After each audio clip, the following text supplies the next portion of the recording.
Hello मेरे दोस्तों, उम्मीद है आप सब खैरियत से होंगे। मेरे दोस्त, जैसा कि आप सब लोगों को पता है कि मैं इमिग्रेशन के हवाले से, वीज़ा पॉलिसीज़ के हवाले से, यहाँ यूरोप पुर्तगाल के हवाले से सारी इन्फॉर्मेशन आपको देता रहता हूँ।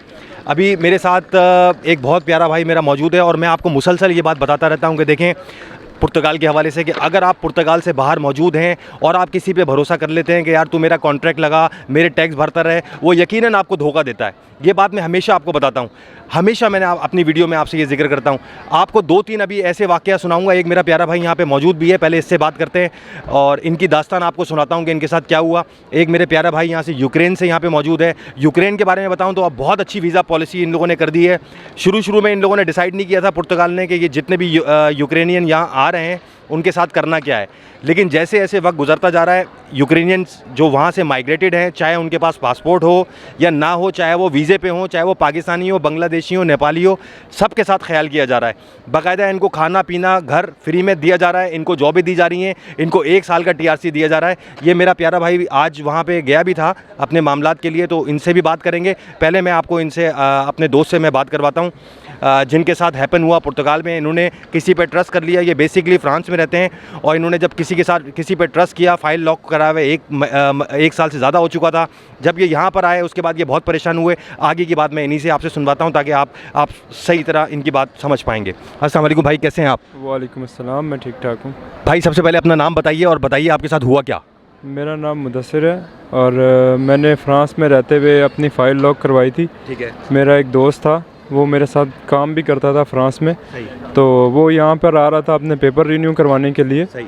तो मैंने उससे कहा कि यार तुम जा ही रहे हो, सही। तो मेरे भी काम करवा देना, मेरी फ़ाइल लॉक करवा देना और कॉन्ट्रैक्ट वगैरह लगवा देना। अच्छा सॉरी, फ्रांस में कितना अर्सा रहे आप? मैं 2 साल। 2 साल आप फ्रांस में रहे। आपने क्यों सोचा, फ्रांस भी तो पेपर दे देता है ना, आपने पुर्तगाल के बारे में क्यों सोचा कि यार पुर्तगाल में फ़ाइल लॉक करा लेता हूँ? क्या फ्रांस में पेपर नहीं मिलते या लेंदी होते हैं? पुर्तगाल का आपको कैसे ख्याल आया कि यार यहाँ पे, पहले तो ये सवाल पूछूंगा आपसे।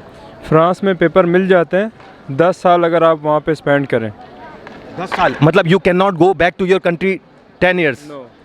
बिल्कुल नहीं, आपको वहाँ पे 10 साल स्पेंड करने पड़ते हैं। उसके अलावा एक और प्रोसीजर है, लेकिन उसमें आपको डिक्लेयर वहाँ पे वर्क करना पड़ता है और वहाँ पे डिक्लेयर बहुत मुश्किल से लोग करते हैं क्योंकि वहाँ पे टैक्स बहुत ज़्यादा है। 800-900 यूरो टैक्स आपका कोई नहीं भरेगा। अच्छा, नॉर्मली जब आप, खैर टॉपिक से हट रहा हूँ, लेकिन नॉर्मली जब आप फ्रांस जाते हो, वहाँ पे आप पेपर अप्लाई करते हो, कॉन्ट्रैक्ट लगाते हो, तो कितने दिन बाद आपको रेजिडेंस कार्ड मिल जाता है वहाँ पे कि यार तुम पाकिस्तान आना जाना कर सकते हो? स्टार्ट में तो आपको अजील तो वहाँ पे पाकिस्तानियों की बिल्कुल पास नहीं होती। सुन ले मेरे दोस्तों, पाकिस्तानी ये जितने लोग बैठे हुए हैं ना, ये बोलते हैं असाइलम कर लो, मसला हल हो जाएगा। मसला हल नहीं होता असाइलम से। ये बंदा फ्रांस से आया हुआ है अभी और बहुत परेशानी में आया है कि किसी भाई को इसने पैसे दिए थे, वो इसको चीट कर गया बाकायदा। अच्छा ठीक है, अच्छा अब टॉपिक पे आता हूँ। मेरे भाई ये बताओ कि हुआ क्या आपके साथ? आपने किसी पे ट्रस्ट किया, उसको आपने पैसे दिए? जी, मैंने उसको पैसे दिए। स्टार्ट में मैंने उसको दिए 800 यूरो फ़ाइल लॉक करवाने के लिए। ठीक है। फिर उसके बाद उसने कहा आप कॉन्ट्रैक्ट लगेगा। अच्छा, वो बंदा वहाँ से फ्रांस से यहाँ आ रहा था, तो उसने ये बोला कि मैं आपका काम सारा करवा देता हूँ, आप मुझे पैसे दे दो। आपने टोटल मुझे बताया कि 4800 यूरो आपने दिए उसको और वो साल तक आपका टैक्स भी डालता रहा। आपको कब ख्याल आया कि आप चीट हो गए हो? वो भी एक मेरे साथ सरदार काम करता था वहीं फ्रांस में, उसके साथ भी चीट हो चुका था। सही है। तो उसने मुझे कहा किसी पे इस तरह ट्रस्ट मत करो, मैं तुम्हें एक टैक्स कोड बनवा के देता हूँ, तुम्हारे 50-60 यूरो लगेंगे, उस बंदे को मत बताना, लेकिन मैं तुम्हारा ये टैक्स कोड बनवा के देता हूँ, तुम चेक तो करो जा रहा है या नहीं जा रहा। हाँ। जब हमने टैक्स कोड बनवाया, चेक किया तो 1 टैक्स गया हुआ था और जबकि मैं 8 टैक्स उस टाइम दे चुका था। मेरे दोस्तों आप लोग देखें, ये मेरा प्यारा भाई 8 टैक्स के पैसे दे चुका था, 4800 यूरो दे चुका था फाइल लॉक करवाने के एजेंटों को। अच्छा एक चीज़ मैं आप लोगों को और बताऊं मेरे दोस्त, मेरे पास आजकल बहुत सारी इन्फॉर्मेशन आ रही है कि सैफ जो है वो बाकायदा अब रेड कर रही है उन लोगों के ऊपर जो कि इस कंट्री में मौजूद नहीं है और बाहर से बैठे बैठे अपनी फाइलें लॉक करवा के टैक्स दे रहे हैं। ठीक है। और टैक्स, एक बात मैं अगर आपको और बताऊं तो टैक्स जो आप लोग देते हो ना किसी कंपनी का, फॉर एग्जांपल इन्होंने जिस कंपनी से लगाया तो वो एक छोटा सा रेस्टोरेंट था, उस रेस्टोरेंट में 4 आदमी की जगह है और उस रेस्टोरेंट का मालिक के पास पुर्तगीज़ पासपोर्ट है। उसने क्या किया, उसने कोई 70 आदमियों का वो लगाया हुआ है, तो उसको तो कोई फ़र्क नहीं पड़ेगा, लेकिन वो ब्लैक लिस्ट हो चुका है। उससे आप लोगों को फ़र्क पड़ेगा। जब आप फिंगर देने के लिए जाते हो तो आप लोगों को मज़ीद टाइम खींच दिया जाएगा।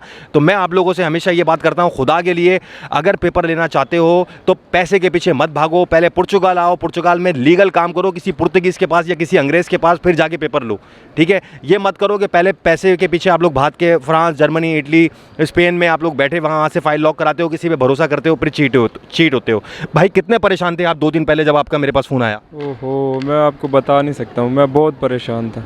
मेरे दोस्तों, इनकी रोने वाली हालत हुई थी। मैंने इनको दिलासा दिया, मैंने कहा परेशान नहीं हो, मैं तुम्हारे साथ मौजूद हूँ, तुम्हें किसी किस्म की कोई परेशानी नहीं होने दूंगा। और अल्हम्दुलिल्लाह आज इनका माशाल्लाह से काम हो गया। अच्छा हाँ, वहाँ से कंटिन्यू करें जहाँ से आपने बता रहे थे कि आपने उसको 4,800 यूरो दिए, फिर आपने जब टैक्स चेक किया तो पता लगा एक टैक्स भरा हुआ है, उसके बाद आपने क्या किया? उसके बाद मैंने उससे कांटेक्ट किया, मैंने उसको कहा यार मेरा टैक्स नहीं जा रहा, तो वो कहने लगा ऐसे कैसे हो सकता है। अच्छा, फ़ोन उठा रहा था वो? हाँ, मेरे से राब्ते में था, मैंने टैक्स देना था नेक्स्ट उसको, तो कहता है ऐसे कैसे हो सकता है, मैं सही टैक्स दे रहा हूँ ये वो। मैंने कहा अच्छा, मैंने कहा अभी मैं तुम्हें बताता हूँ। मैंने उसको स्क्रीनशॉट सेंड किया ना, बस उसकी आवाज़ जो नहीं है बदल गई, उसी टाइम उसकी आवाज़ चेंज हो गई। उसने कहा यार ये तुमने कैसे चेक कर लिया ये वो। मैंने कहा ये मैंने टैक्स कोड बनवा लिया और ये तुमने एक टैक्स भरा हुआ है, वो भी पिछले 7वें महीने का, अभी तक उसके अलावा तुमने कोई टैक्स नहीं भरा। उसके बाद से फिर वो मुझे कभी कहता है रेड हो गई है, कभी कहता है बंदा पकड़ा गया, कभी कहता है कांस्टेबल। नहीं, फ़ोन उठा रहा था, लेकिन वो बस बात घुमाने शुरू हो गया ना। मिल नहीं रहा था। हाँ, कभी कहता है कि कांस्टेबल जिसको हम पैसे देते हैं वो उसने सही टैक्स पे नहीं किया, कभी कहता है थोड़ी देर में शो होगा। तो करते करते करते फिर ना वो बिल्कुल ही, जब जाहिर सी बात है मैं भी गुस्से में आने लग गया। मैंने कहा यार तुमने मेरे साथ फिल्म चला दी। फिर आप यहाँ आ गए? फिर मैं यहाँ पे आया 2 महीने, यानी कि उसने मेरा फ़ोन नहीं उठाया, बिल्कुल कॉन्टेक्ट से ही चला गया। फिर मैं यहाँ पे आया, यहाँ पे आके उसको सर्च करना शुरू किया, तो करते करते ये हुआ कि कल अल्लाह का शुक्र है कि उसने मेरा फ़ोन उठाया। और उसके बाद कुछ रिकवरी हुई, वो भी कुछ, यानी कि आपने घर तक उसके पहुँच गए थे, सुना है पाकिस्तान में? जी, इंडिया में। इंडिया में आपने पौवा लगा दिया? इंडिया में, सही है। तो ये है कि अल्लाह का शुक्र है। अब वो कहता है कि जो नहीं है, मतलब फ़ाइल वगैरह तो मेरी मिल गई है, लेकिन और ये उसने ये भी कहा है कि मैं तुम्हारे पैसे भी वापस दूंगा। और मैंने उसको अब एक और अपॉर्चुनिटी दी अपनी तरफ से, वो ये दी है कि मैंने कहा तुम मुझे हाफ़ पैसे दे दो, सही है, तुम भी मेरी तरह मजदूर हो, तुम भी मेरी तरह यहाँ वर्कर हो, सही है ना, तुम्हारा यहाँ बिज़नेस है ना मेरा बिज़नेस है, चलो तुमने मेरे साथ किया या तुमसे हो गया, लेकिन हाफ़ पैसे तुम मुझे दे दो, हाफ़ मैं बर्दाश्त करता हूँ, हाफ़ तुम बर्दाश्त करो।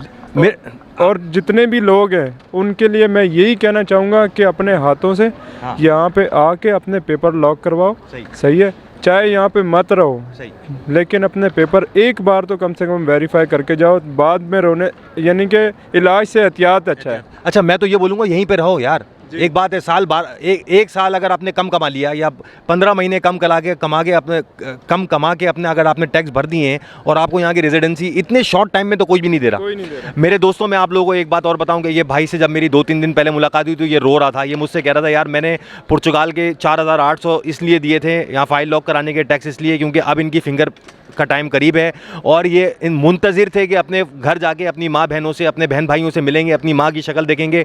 मगर मैं लानत भेजता हूँ उन लोगों पर जो कि इतना जुल्म करते हैं लोगों के साथ। यार पैसे की बात नहीं है, मसला पैसे का नहीं है, मसला ये है कि ये बंदा मुझसे कह रहा था मैं माफ़ करने को भी तैयार हूँ पैसे। बात ये है कि जो इतनी दिन ये एक्सपेक्ट किया हुआ था कि मुझे फ़ला तारीख को मेरी फिंगर हो जाएगी और मुझे जाके अपनी माँ बहनों बहन भाइयों से मिलना है, ये सबसे बड़ा सदमा होता है। इसीलिए मैं आप लोगों को हमेशा ये बात समझाता हूँ कि किस